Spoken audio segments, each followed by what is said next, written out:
والدین کے لیے چند گزارشات۔ جب بچہ 2 سال کا ہو جائے اس کے سامنے کپڑے کبھی مت تبدیل کریں۔ اپنے بچے کو الٹے نام سے مت پکاریں۔ بچے کی معصومیت دور کرنے والی فلمیں اور ڈرامے اسے کبھی مت دیکھنے دیں۔ خوش باش بچہ اچانک اداس نظر آنے لگے تو اس سے وجہ ضرور پوچھیں۔ بچہ کسی بالغ ہمسائے یا رشتہ دار کے ہاں تو نہیں جاتا، اس پر کڑی نظر رکھیں اور اس کو ہرگز کسی کے گھر نہ جانے دیں۔ اگر آپ کو گلے میں خارش ہو رہی ہے تو اپنے کان میں خارش کریں۔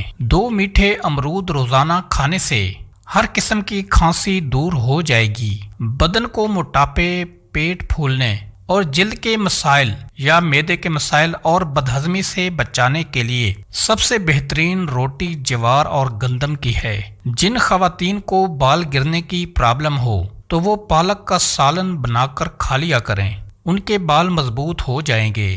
ایک تحقیق کے مطابق اگر آپ سفر کرتے وقت کھڑکی والی سائٹ کا انتخاب کرتے ہیں تو عین ممکن ہے آپ سفر کے دوران تنہا اور اکیلے رہنا پسند کرتے ہیں۔ پاکستان میں ہر سال 35% عورتیں بریسٹ کینسر سے متاثر ہوتی ہیں۔ اس کی علامات چھاتی میں درد، چھاتی کی ظاہری شکل و صورت تبدیل ہو جانا، چھاتی کے کسی حصے پر سوجن اور چھاتی کا سرخ ہو جانا وغیرہ شامل ہیں۔ موٹاپا آنے کی وجوہات: غیر متوازن خوراک، ماؤں کا اپنے بچوں کو دودھ نہ پلانا، ماہواری کا بہت جلدی یا بہت دیر سے ختم ہونا، خشک خوبانی کھاؤ، آپ کو کبھی خون کی کمی نہیں ہوگی اور یہ قبض دور کرنے کے لیے بھی بہت زیادہ فائدہ مند ہے۔ ہائی بلڈ پریشر والے مریض اس کا استعمال مت کریں۔ کلونجی کھانے سے بدن کی خشکی دور ہو جاتی ہے۔ پانی میں پیسی ہوئی کلونجی کے غرارے کرنے سے دانت کا درد دور ہو جاتا ہے۔ اگر آپ کا پیٹ خراب رہتا ہے تو آپ کئی بیماریوں میں مبتلا ہو سکتے ہیں۔ بھوک کی کمی اور قوت ہاضمہ کو بہتر بنانے کے لیے املی کی چٹنی بنا کر استعمال کرنا بہت زیادہ فائدہ مند ہے۔ خالی پیٹ باتھ روم میں مت جائیں، اس سے آپ کے جسم کی اندرونی اعضاء کمزور ہونے کا خدشہ ہے۔ ہر وقت پیشاب کی خواہش رہتی ہے تو یہ پیشاب کی نالی سوجنے کی علامت ہے۔ چلتے وقت چھوٹے چھوٹے قدم رکھ کر چلیں۔ زیادہ بڑے قدم رکھنے سے پیشاب والی جگہ پر سوجن آ جاتی ہے۔